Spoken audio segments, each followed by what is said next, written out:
Hello everyone. I'm making this video to help you all understand paper 4 better, specifically section A. This understanding that I feel you'd all gain would help you feel less anxious, more confident, and better prepared to be able to tackle with paper 4 examination. So to begin with, if we speak about paper 4, the name over here is application and research methods.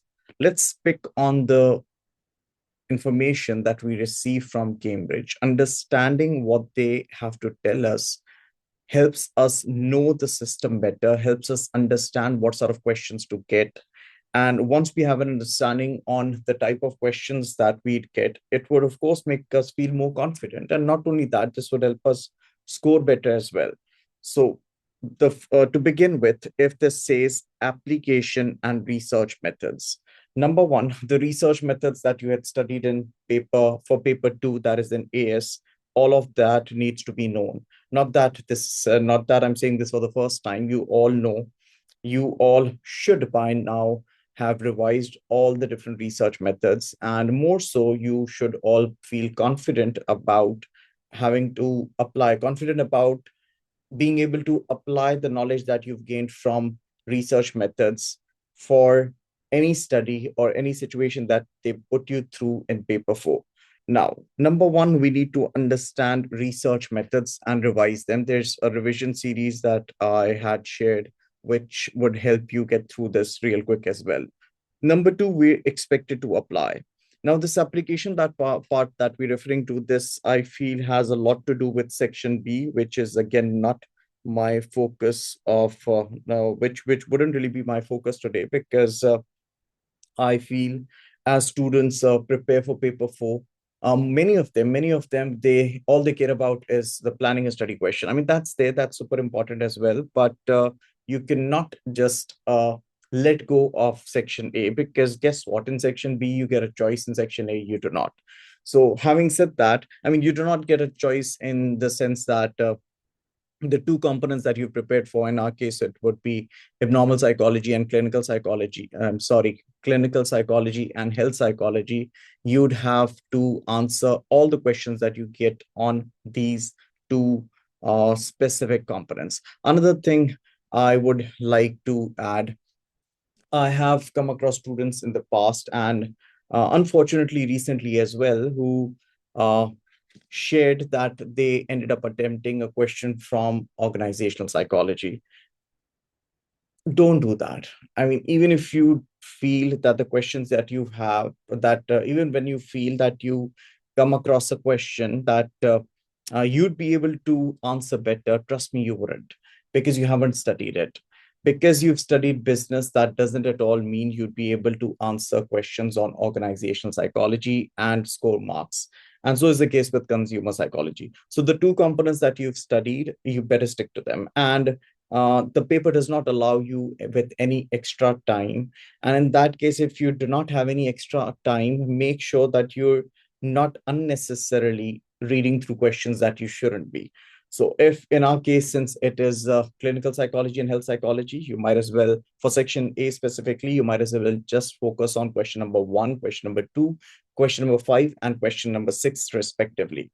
Now, if I talk about question number one is of 10 marks, question number two is of 8 marks. When it will be broken into different parts, it could be a 4 and 2, or you could get a 2 and a 4. That's fine. So question one is of 10 marks, question two is of 8 marks. That together makes it 18 marks. And so is the case for the questions that you receive on health psychology. That is question number five and question number six. Again, question number five is of 10 marks and question number six is of 8 marks. So 18 and 18 together makes it 36 marks. Again, I'd like to reiterate, section B is important. It's super important. But that doesn't at all mean you do not prepare for section A. So we would be expected to the name of this paper is, let's refer to as the specialist option paper, where you're expected to apply the knowledge that you've gained. And at the same time, you'd be tested on research methodology as well. So without taking a lot of more time, Let's move on. Section A. In Section A, candidates answer questions on the two specialist options that they've studied. Now, see, look at how the examiner is telling you to only attempt questions on the options that you've studied. This might not be very relevant for most of you, but yeah, I know there are some kids who end up doing this. I mean, let's hope they don't. Number two, there will be two structured questions on each specialist options. Like I said, question number 1, 2, and then question number 5 and question number 6. And candidates will answer all parts of the questions from the two specialist options they've studied. That, in other words, is telling you there would be no choice when it comes to paper 4, section A. Questions will require candidates to consider the subject content. Okay, so the subject content, remember when I keep on saying know your syllabus well. I'd like to assume you all do know your syllabus well because you have already appeared for paper 3. So in that case, knowing your syllabus well, you want to break it down into bullets, the different bullets that are there. Remember, you'd only be tested on anything on things that are mentioned there in the syllabus. If it's not written in the syllabus, you would not be questioned on that. And yes, there are key studies. They're super, super important. And for example studies, they refer to as example studies because even if you want to use an alternative study to that, which is totally okay. So questions will, I already have a feeling that I'd take a lot of time doing this. I had not intended to, but now I feel it would happen. So yeah, bear with me. Questions will require candidates to consider the subject content and key studies of the specialist options. Fair enough. Comma, research methods and methodological concepts. So you need to know your research methods and your methodological concepts should be good because you'd be expected to apply. Remember, the questions are based on two topics or subtopics. That's where the confusion starts. Questions are based on two topics or subtopics. Remember, there are certain bullets and there are certain bullets where you see two further subtopics beneath a particular bullet. So that is what they're referring to. The questions are based on two topics or subtopics within the studied specialist option. The topic areas for each specialist option will be different to the topic areas assessed in paper 3. Now, this is a million dollar question here. And one of the major reasons why I sat at this hour to do this is because every day, like trust me, every day I come across a lot of students who are still confused on what this word topic means. For the ones who know, they know. And yeah, so when the examiner uses the word topic, it could be anything such as BDI, or it could be any key study, or it could be any section, and or it could be any chapter, or which I also refer to as a unit. Unofficially, but if you go through since your paper structure, your syllabus recently changed in 2024. So even if I talk about 2024, you have the specimen paper, and then you have a paper from March 2024, and then you have papers from three variants from May 2024 and three variants from November 2024, and unofficially March 2025 as well. You know what? If you talk about comparison, if you sit and compare all of the questions that you've had in the past from the papers that I just mentioned, you would see that you typically do not get questions on the chapters that you have had in paper 3. But then again, I know I'm recording this, but this is unofficial because the CAI wants to use the word topic over here. Let's stick to the word topic. You could just quickly compare the questions that you've had in paper 3 with the questions that you've had in paper 4, and then make a choice accordingly. I wouldn't make that choice for you. I cannot. I would have loved to had there been some clarity from the CAI, but as we see, they've deliberately used the word topic here. I'd like to stick to that. So I feel I've told you what to do if you feel you require more of clarity. And then once you've made a comparison, then I think you'd be in a better position to make a choice yourself. Now then we have section B, but for today I wouldn't want to focus on section B right now. So I'm more inclined towards discussing section A that together is of 36 marks. That is question number 1, question number 2, question number 5, and question number 6. Taking this ahead, some more information that I feel you should have. This paper is now called Specialist Option Application Research Methods. We've already discussed that.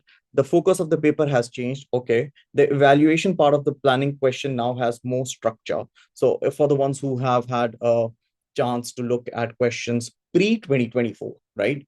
You'd see that the questions that you have now, they're more structured. But then again, let's stick to section A. We have removed the essay questions in section C. So yeah, pre-2024, there was this essay section there as well, which you do not have anymore. So now you just have section A and section B.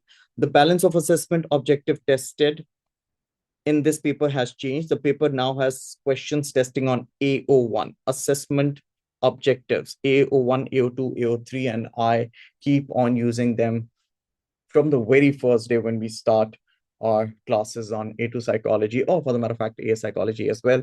So these assessment objectives, they're super important. Kids never take them seriously. I mean, you should. So if I talk about what they say over here is this paper now has questions testing AO1, knowledge understanding. It now has questions. That means there weren't questions back in the past, but which is irrelevant to discuss here. I'd like to walk you through the assessment objectives really quick. So we have AO1, that is knowledge understanding, and then we have AO2, that is application, and we have AO3, that is evaluation and analysis. So for paper 3 and paper 4, for paper 3, 26% marks, you get questions worth 26% on AO1, 26% on AO2, and 48% on AO3, that is evaluation and analysis. But that's paper 3. Our focus today is paper 4. I need to remind you, and I need to remind myself as well. So for this, it is 26%. This was 44%, and this is 30%. Now, the point that I'm trying to make over here is for paper 4, even when you do have questions on knowledge and understanding, yes, you do get questions where they questions that use the command word identify, questions that use the command word outline, questions that use the command word describe. I discuss all of those command words in a bit.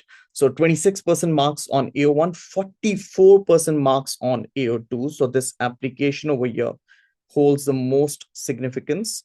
An application is tested through section B, that is planning a study, and some questions from section A as well. And AO3, that is evaluative part, this is of 30% as well. Know this, know that you know what, when you're revising,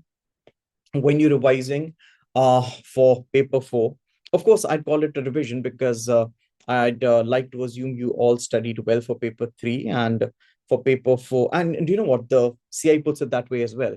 And the CI also assumes that you've already prepared for paper 3 well.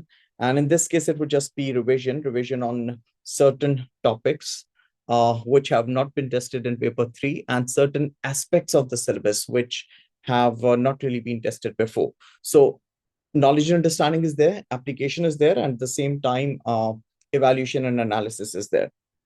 Quickly moving on and discussing command words. This is again something that I see a lot of students not taking seriously, which I feel you should. So I'd like to force you into this. If we have a look at the questions, because I plan on discussing questions real quick, I try to make it as quick as possible. And of course, we wouldn't be discussing answers. Uh, I'd like you to reflect on the type of questions that you're getting so that you know how to prepare yourself well.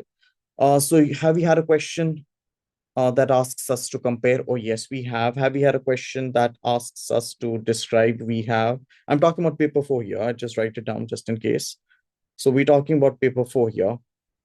Have we had a question that expects us to explain? Yes. Give? Yes. Identify? Yes. Outline? Yes. State? Yes. And suggest? Yes. Now this is here. I just zoom this up for you so that you read this. Spare a moment, spare 10 seconds, pause this here and read through this.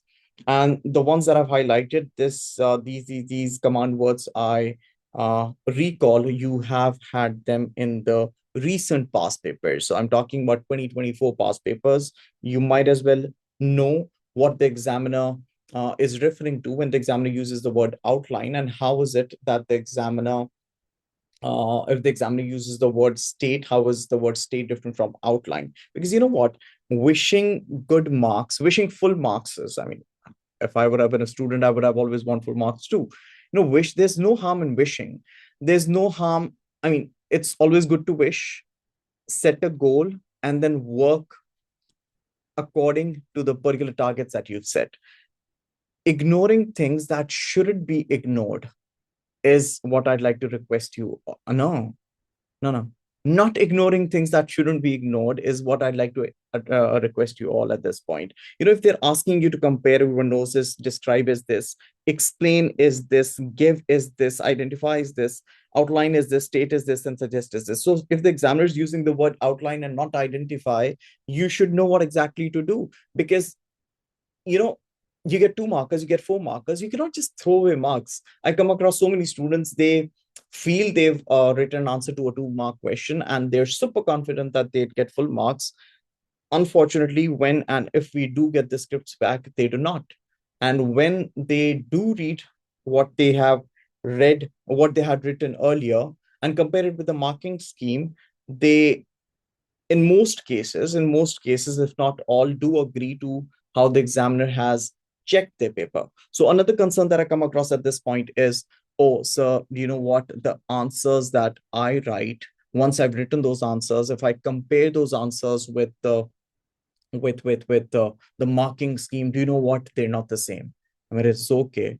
So the marking schemes are primarily there for the teachers, for the checkers, for the examiners. The principal examiner sets them, but then they're there to guide you.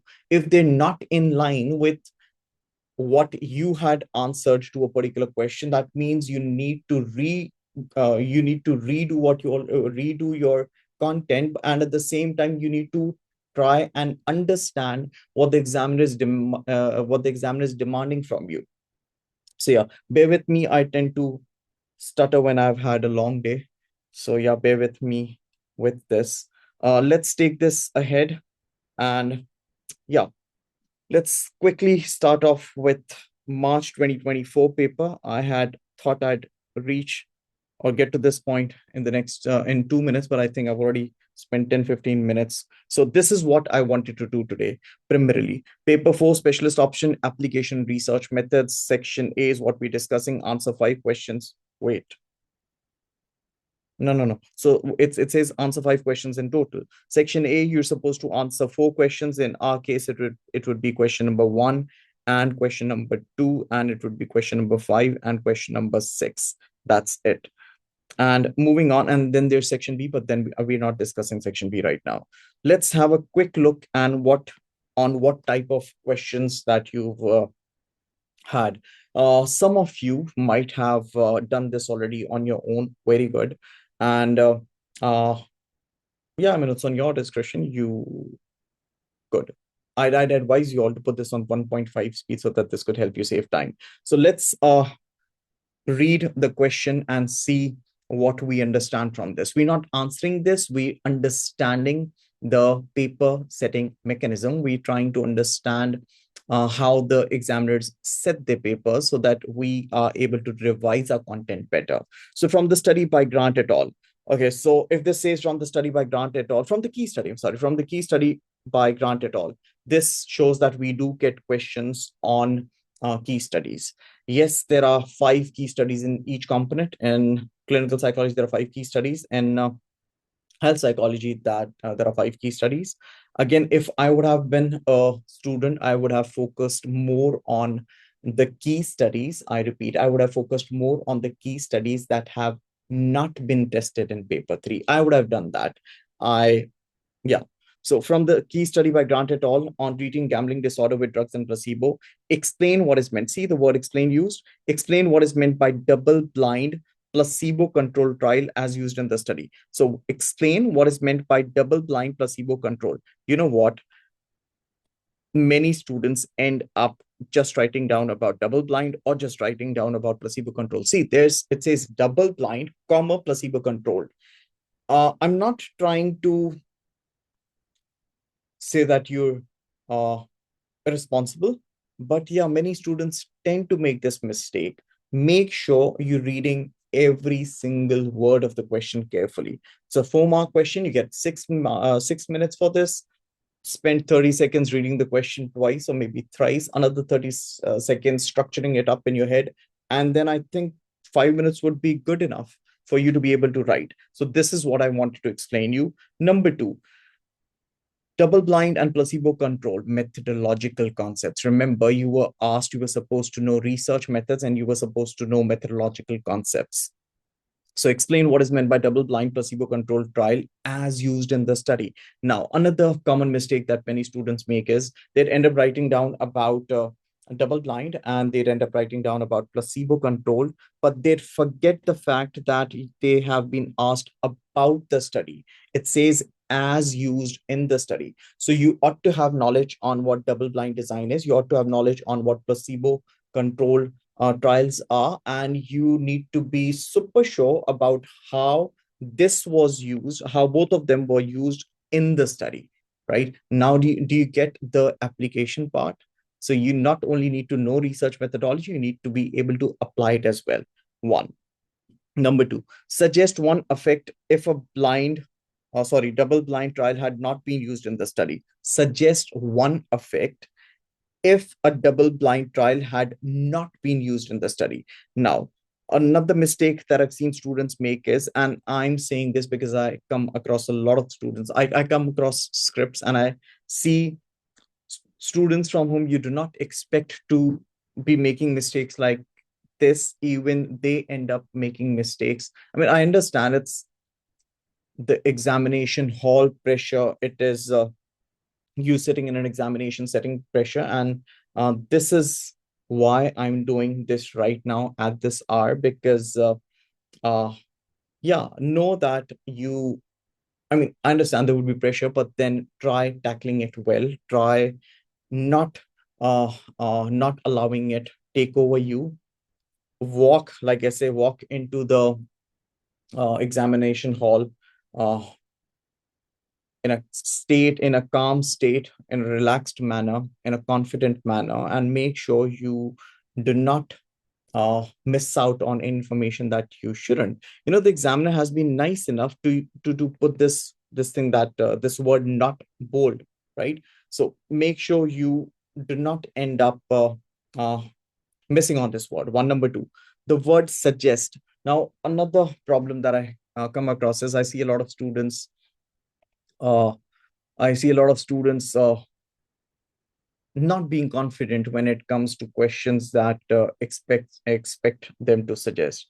I mean, for this, there's of course no definitive marking scheme. Anything that is appropriate and in line with the question, catering to the subject content, you get your marks there. Anything that is appropriate, right, and it is in line with the question and catering to the subject knowledge that you had gained, that would get you marks. Suggest one effect. So again, for this question, it's a 2-mark question. You get you're expected to give one suggestion, right? So even if there are two or three occurring to you, don't end up writing two or three. If they're asking you to write one, you might as well write one. You might as well spend 30 seconds deciding and choosing which would be the best suggestion and then move on. Explain two strengths of conducting placebo controlled trials in studies of gambling disorder. So this is a little less specific because this is not only about the study that was conducted by Grant et al. They're talking about studies on gambling disorder in general. So explain two strengths happens to be a 4-mark question. For each explanation, you receive 2 marks. I'd like to advise you to write your answer in 2 neat, clear paragraphs where your intent is very clear to the examiner. Don't try confusing the examiner. I've seen many students do that too. That never helps. If anything, it will just annoy the examiner. So yeah, question 1 again took longer than usual, longer than I wanted it to. Now, the next question, generalized anxiety disorder, GAD, can be assessed using the GAD-7. Oh, what do I understand from this now? As I see this GAD-7, I know that I could get questions on the psychometric measures that are part of my syllabus. And if I may give you an example of clinical psychology here, you have BDI, the mood affective disorders. You have KSAS, kleptomania symptom assessment scale from impulse control disorders. You have uh, GAD-7, and there was this another one I cannot read, BIPI from anxiety and anxiety and fear related disorders. And then you have the YBO-CSEL Brown obsessive compulsive scale and MOCI Motley's obsessive compulsive inventory.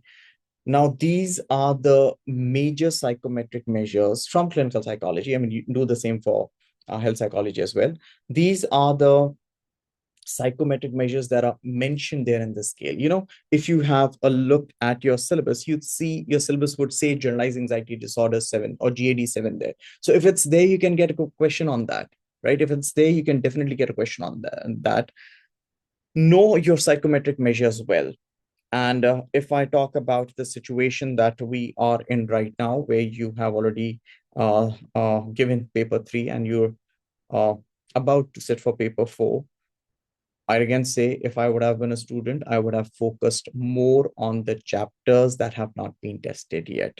So you know the chapters that have been tested, and you know the chapters that have not been tested. I mean, that's how I would have started my revision, at least.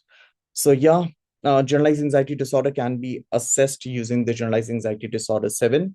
Over here, again, it says outline how answers are scored. So one, they're asking to outline. Number two, do you realize they not only want you to know what GAD-7 is? I mean, that's at this point, if I ask any one of you what GAD-7 is, everyone will like, oh, it's a generalized anxiety disorder 7 psychometric measure.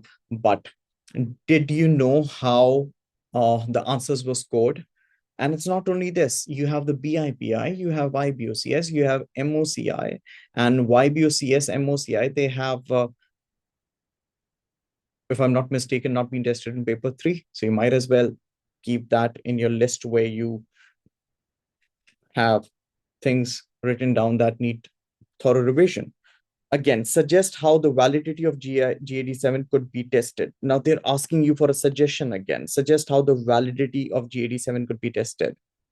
You could use different types of validity over here as well, or you could write down about validity in general. When I say different types of validity: criterion validity, construct validity, predictive validity, internal validity, and there's a lot more to it. So any one suggestion, I think suggest how the validity of GAD-7 could be tested. It's a 2-mark question. Make sure, questions of this sort, if you know what GAD-7 is and if you have a thorough understanding on the GAD-7, do not lose marks. Please do not lose marks. Spend time recalling things, because this question, like I said, is expecting you to apply your knowledge. The name of the paper over here is application and research methods. If you cannot apply the knowledge that you've gained, try revising better. The next one: suggest one strength and one weakness of the GAD-7 scale. One strength and one weakness of the GAD-7 scale. Stick to one only. And I don't think this is difficult. So, the purpose isn't here to just help you answer this question. The purpose is to help you realize that you get questions on psychometric measures. And when you can get questions of, what if you get a question that asks you to suggest how the reliability of YBOCS could be tested or could be improved? A suggestion could be anything. So all the psychometric measures, to begin with, the ones that you've not been tested on in paper 3, from the chapters that have not been tested in paper 3, you would want to read through them. And I'm not saying you will get a question on this, but you probably could.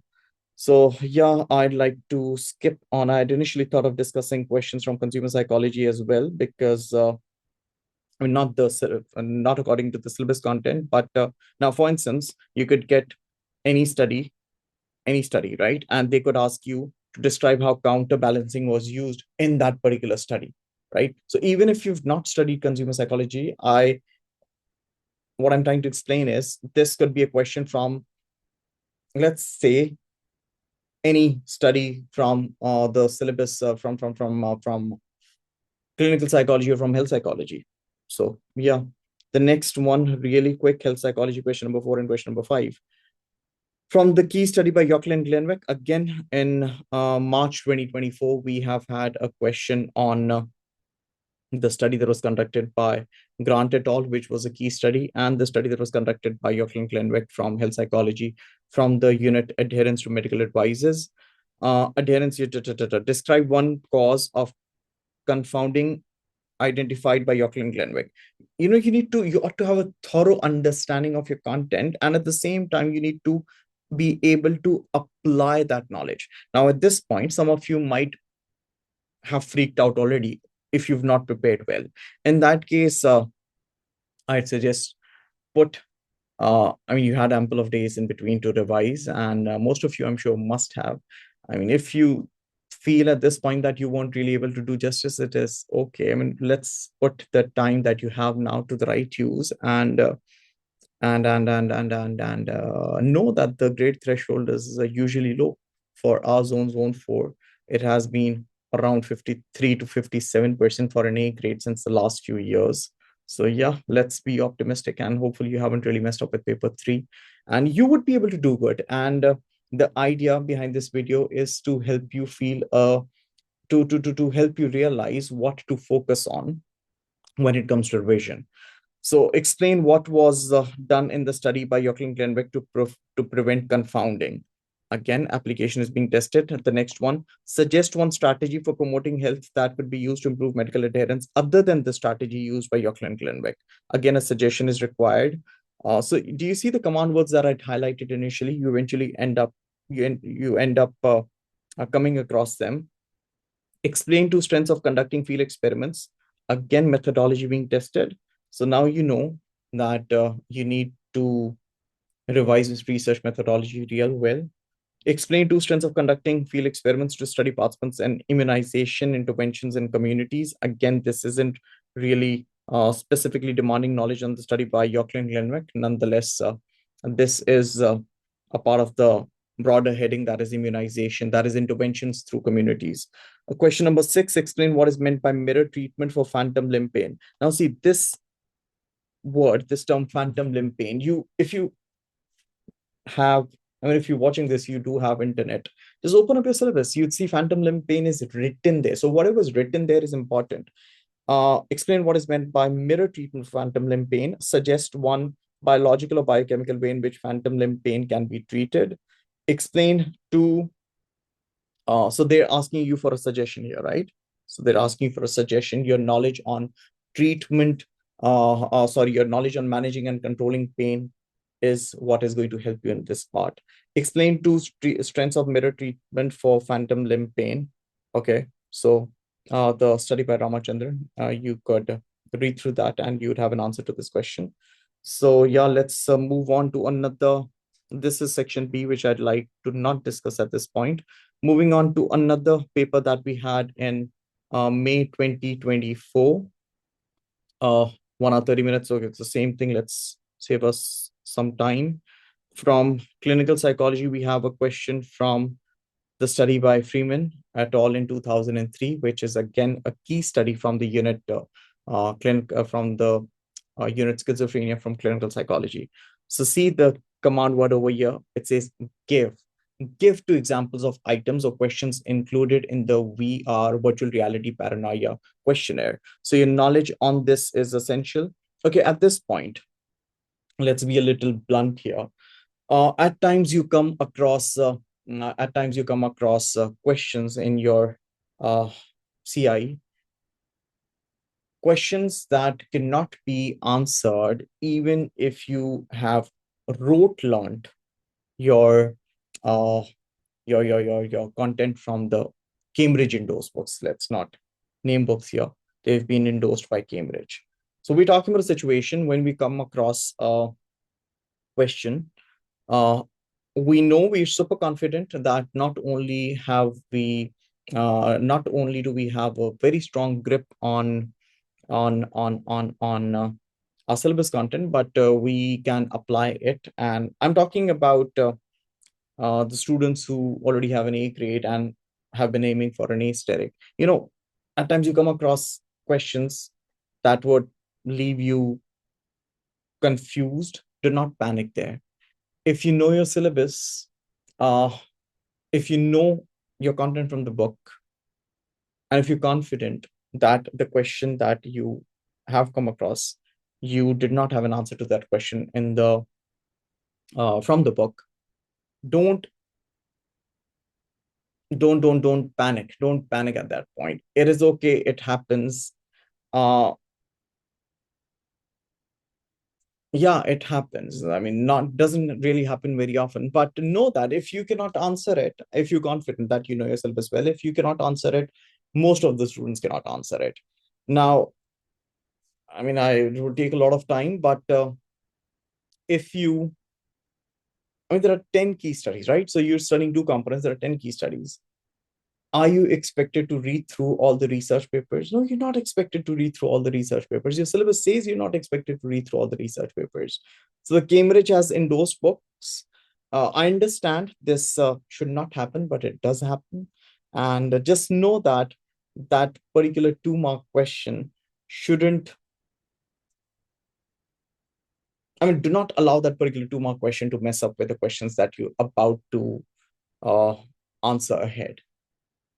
So if it is something that you think, if you feel that it is unfair, it is okay. It's okay. We get through it.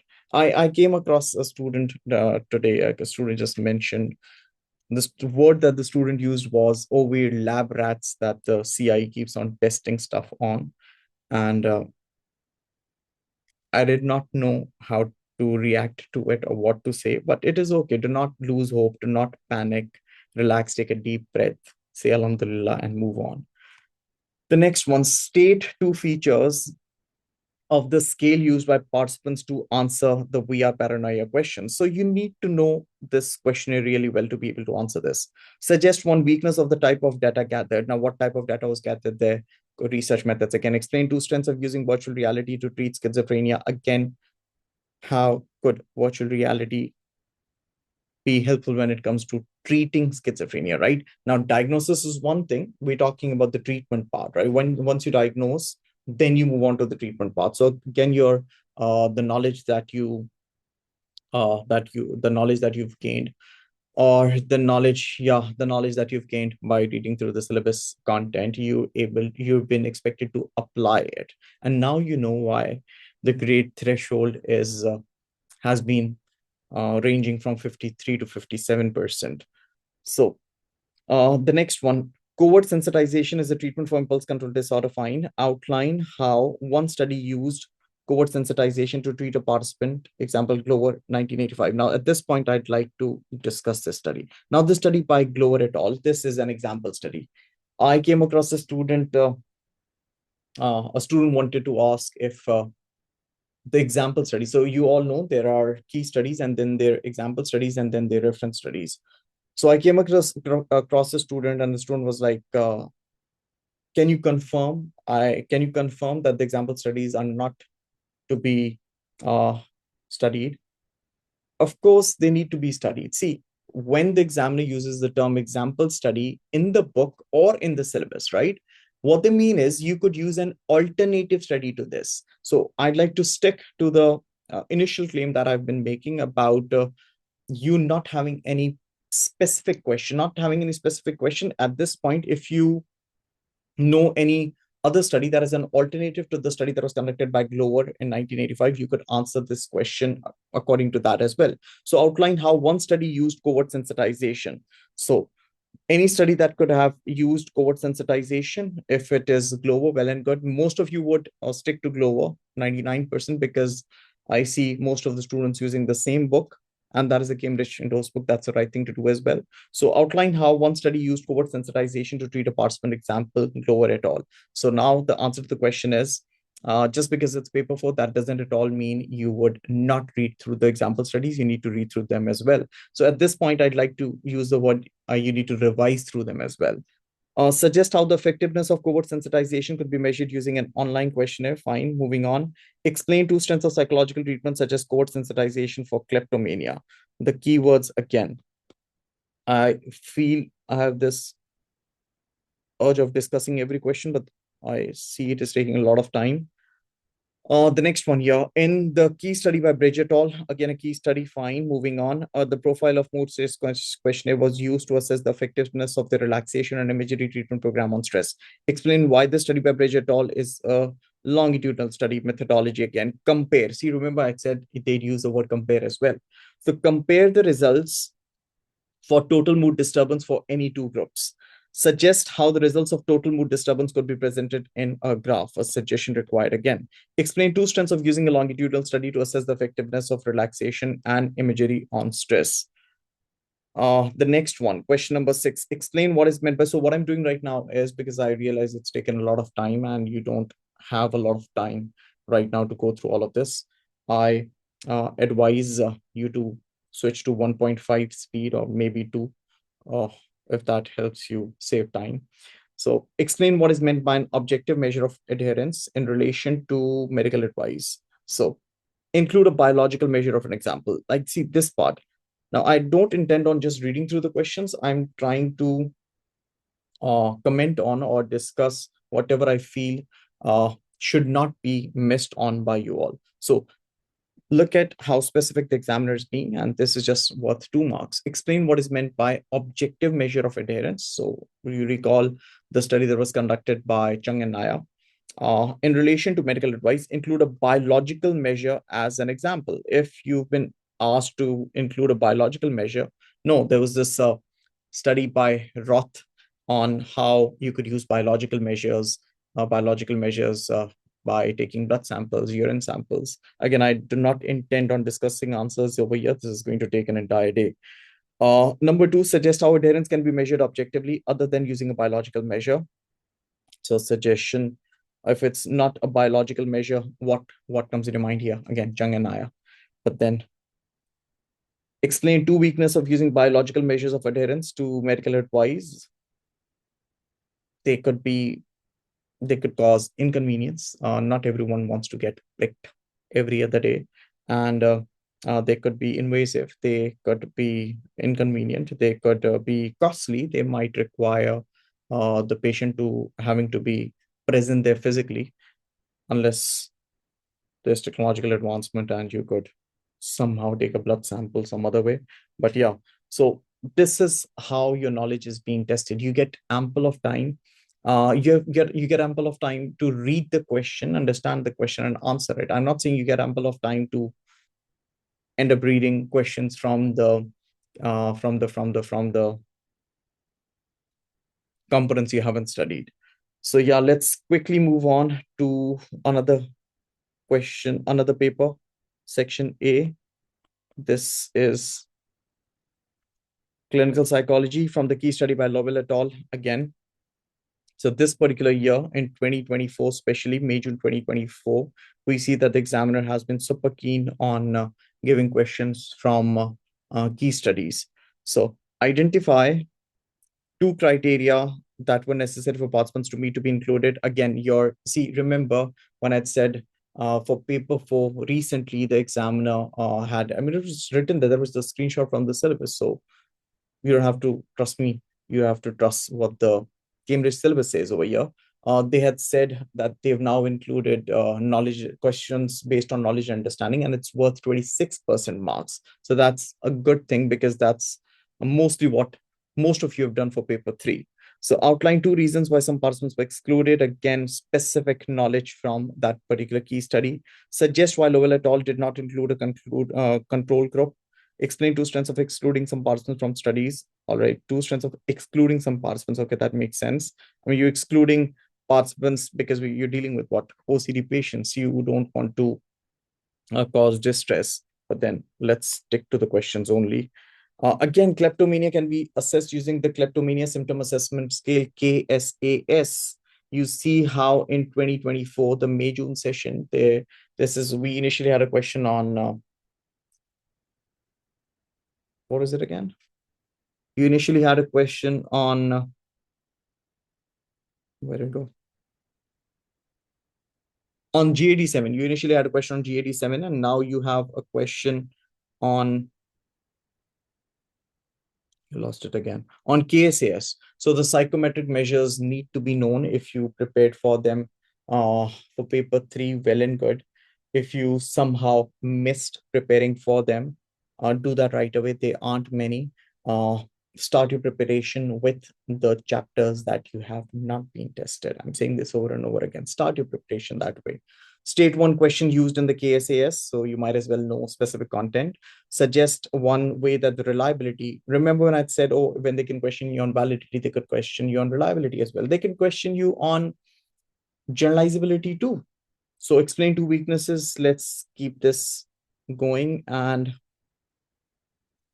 hop on to, oh, I thought this is the fourth paper. Oh, this is the same paper. Is it not? Oh, this is the same paper, so we don't really have to read through this. This would save us some time. And now, also, we had initially started off with March 2024, and this was the fourth paper. We had initially started off with March 2024. Then we went on to discuss variant A from May 2024 and variant B from May 2024, and variant C from 2024 is the same as variant A. So we don't really need to discuss this. Quickly moving on to October, November 2024. From the key study by Orek et al., again, we see the first question on a key study.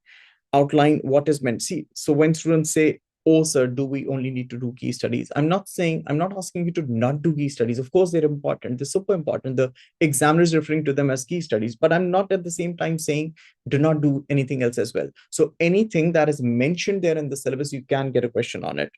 From the study by Orek et al., outline what is meant by clinical interview, outline one reason why the participants were interviewed. The interviews were reviewed by second psychiatrists, by a second psychiatrist, suggest one effect they could have been on the results if the interviews had not been reviewed by a second psychiatrist. Super simple, but then again, read through it, apply your methodological knowledge on this. Explain one strength and one weakness of a clinical interview. Super simple again. What is meant by the term pyromania? This term pyromania is written there in the syllabus. Go open your syllabus. If you are watching this on your laptop, you might as well just have your syllabus opened on your phone. So suggest one way in which pyromania could be measured other than by a self-report. Explain two strengths of using self-report to measure pyromania.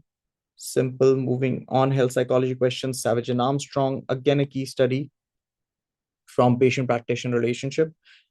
Outline how participants were recruited against specific knowledge, definite content from the marking scheme if you have a look.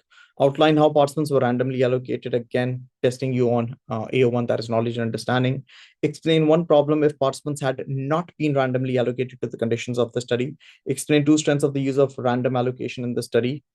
Outline the psychological treatment of attention diversion. Again, the first question, what I see right now is the first question.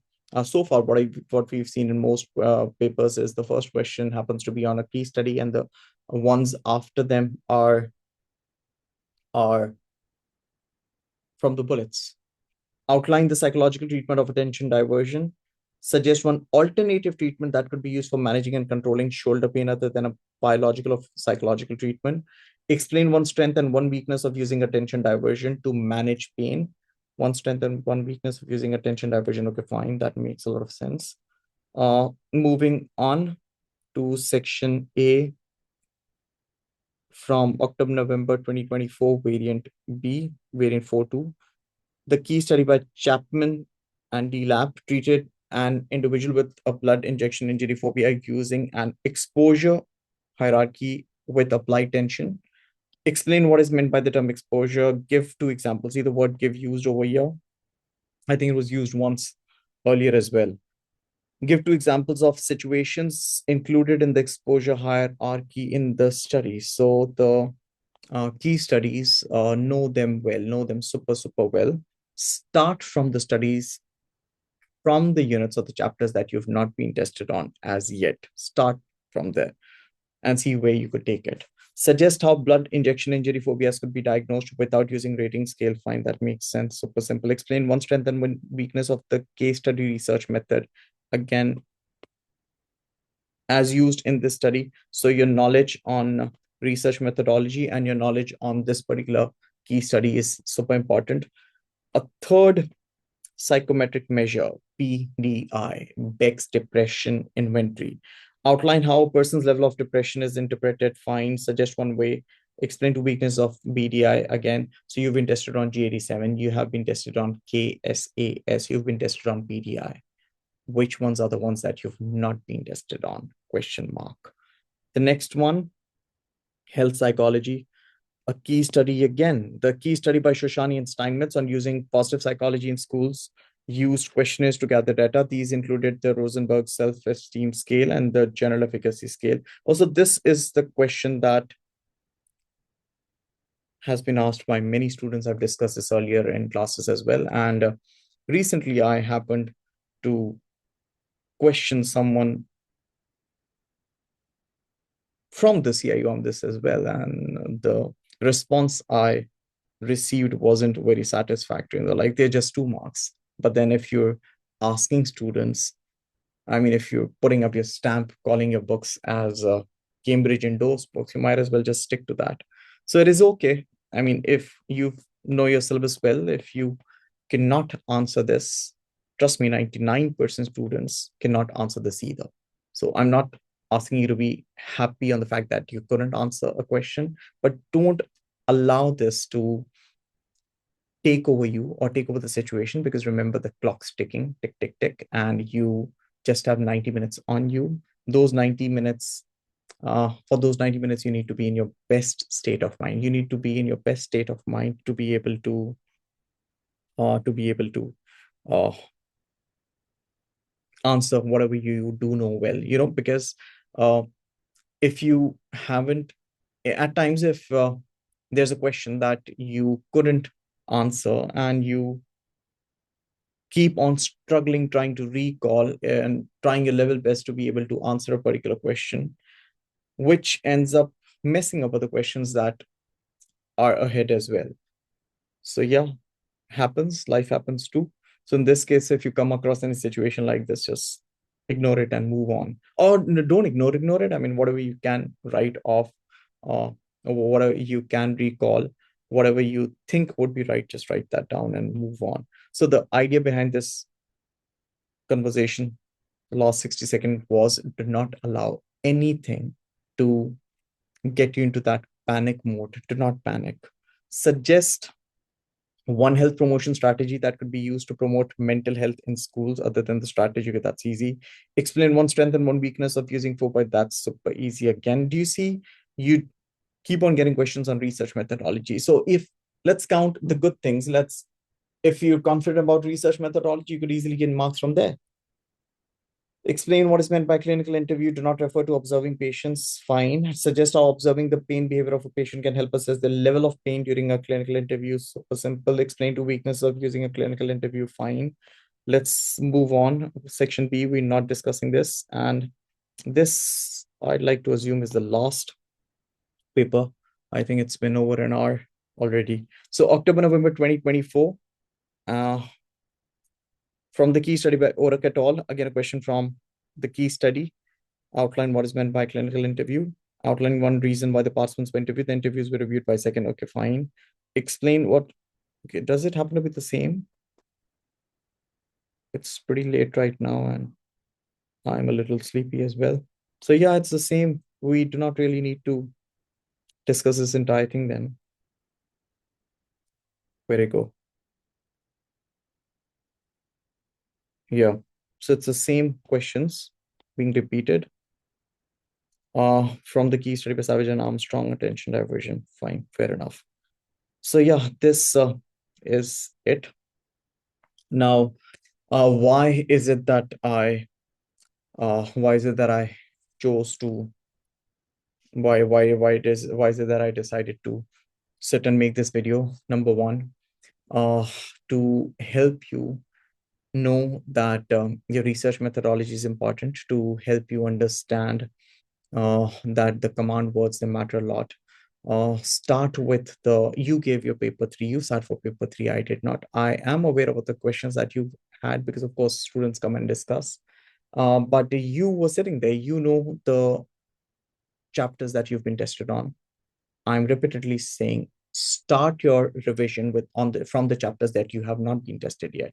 And once you're done with that, you might as well cover other chapters too, uh, while simply letting go of the topics that you haven't been questioned on earlier as well.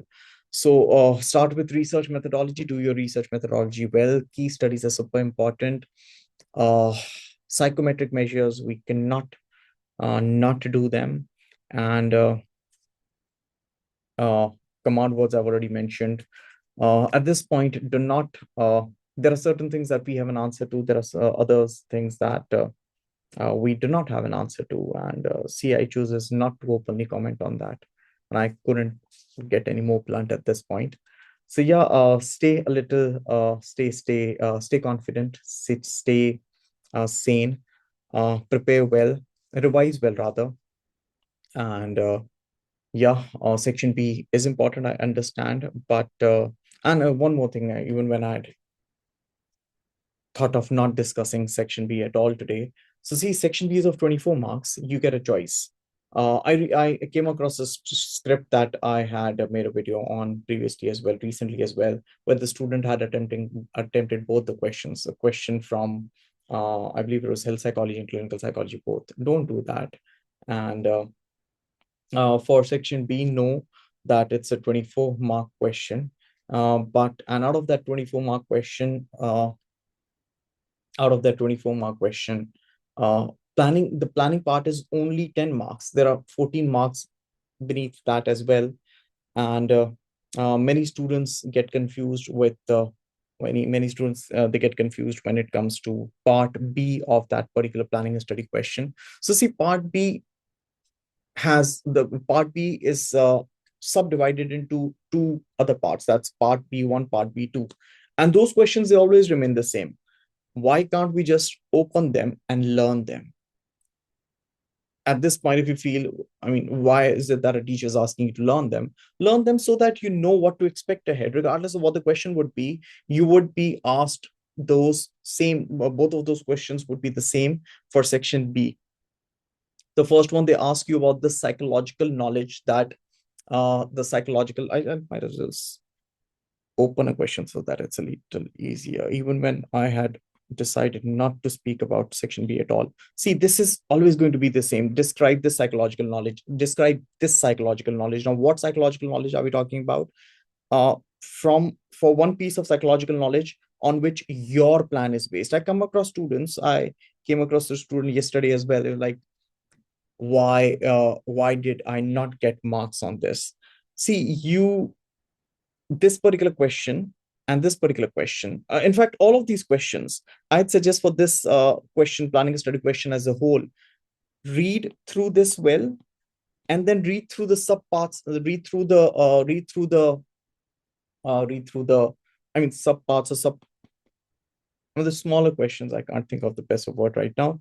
Read through the smaller questions as well, because unless you've read through all the questions, you cannot really decide if you would want to do either question number 11 or question number 9. So read through all the smaller questions as well. One. Number two, describe for one piece of psychological knowledge on which your plan is based. So when you're answering this particular question, that is 11A or 9A in our case, make sure you're including something in your plan that caters to the content from the syllabus. Because if it's not catering to the content from the syllabus, you cannot answer this question. So this is why I'm asking you to learn it beforehand. Know that these two questions are going to be there. So once you know that these two questions are going to be there, and while you're writing your answer, when you're brainstorming for this particular question, it would make it easier for you. It would keep on reminding you that you need to add up a feature which you could write down about and be able to gain 4 marks too. And that is only possible once you're acclimatized, once you've adapted to this, once you have this at the back of your mind and you do not miss on doing this. Number two, explain how you use two features. Again, they're asking about you using those features beforehand while you were answering the A part question. So this has to be kept in mind while you're answering the planning a study question. I think it is already, I've already taken a lot of time. Uh, I hope if you've gotten to this point, I hope I've not taken a lot of time. And if I did take, it did help you some way or the other.